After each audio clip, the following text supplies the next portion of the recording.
अज पिण अखड़न सजन पंहिंजा सौरिया गलन तां गोढ़न जूं बूंदूं बस न कन संधे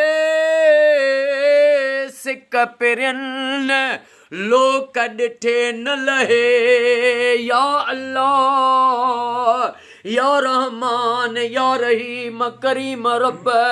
अॼो को सही फ़कीर ग़ुलाम रसूल मंगी साईं जो ख़ैर, डॉक्टर अब्दुल रहीम साईं, अमीर अली मंगी साईं जो ख़ैर पंहिंजी बारगाह में उहद जबल जेॾो लिखण क़बूल फरमा। अल्लाह आमीन। ओ मौला हर महीने जी 23 तारीख़ ADPP मरम ग़ुलाम मुस्तफ़ा मंगी जे ईसाले सवाब ख़ातिर ते लख सलवात पढ़ी वेंदी आ।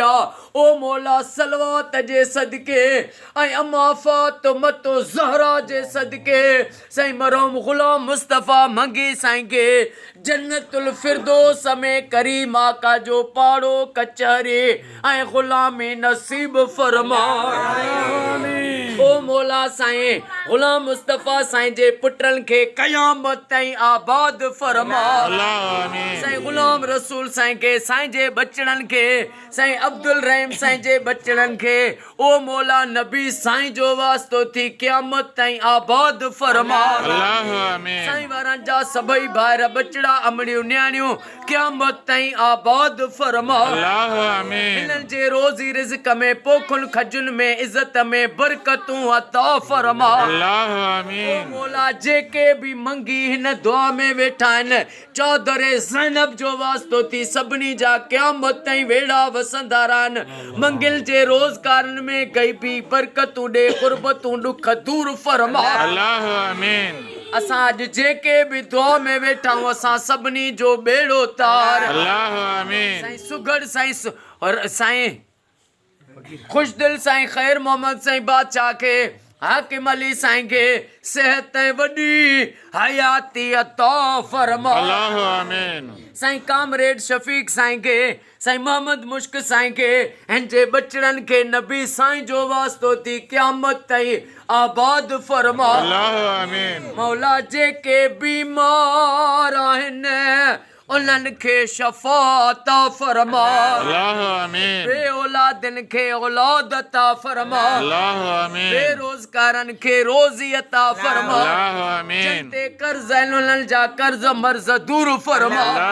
जिते मिस्कीनूं उन्हनि तां क़ुर्बतूं दूर फरमा।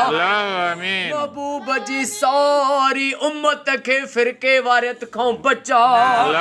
13 रजब जश्न मौलूद काबा जो जलसो आमद मौला जो जश्न ख़ैर सां थे मुंहिंजी मदद फरमा। मौला सॼे पाकिस्तान में सऊदीअ में ईरान में इराक में शाम में फ़लस्तीन में मिस्र में घर घर में लख सलवातूं पढ़ियूं वञनि या दुआ मुंहिंजी कबूल फरमा।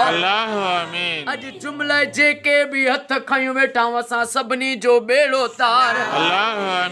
इन्नल्लाह ओ मौला जेके औलाद जा सवालीन उन्हनि खे जोड़ी पुटनि जी जाड़ा पुट अता फरमा। इन्नल्लाह व मलाइकतहू युसल्लूना अलल नबी हक नबी या रसूलल्लाह या अय्युहल्लज़ीना आमनू सल्लु अलैहि व सल्लिमू तस्लीमा। अल्लाहुम्मा सल्लि अला मुहम्मद व आले मोहम्मद। ऐं मुंहिंजा करीम रब जो के सलवात जो सवाब साईं मोहम्मद इसाक अब्बासी जे भाउ साईं शींहं खे मोहम्मद इस्माइल अब्बासी खे जो सवाब भी पेश कयोसीं। मौला जेके भी असांजा वॾड़ा हिफ़ानी दुनिया छॾे विया उन्हनि सभिनी जे रूहनि खे पेश कयोसीं। शाफिल काफिन या मुहम्मद सल्लल्लाहु अलैहि व आलिहि वसल्लम ख़ैर ला इलाहा इल्लल्लाह मुहम्मदुर रसूलुल्लाह नारे हैदर। बाबा हिकिड़ी नात पढ़ो साईं।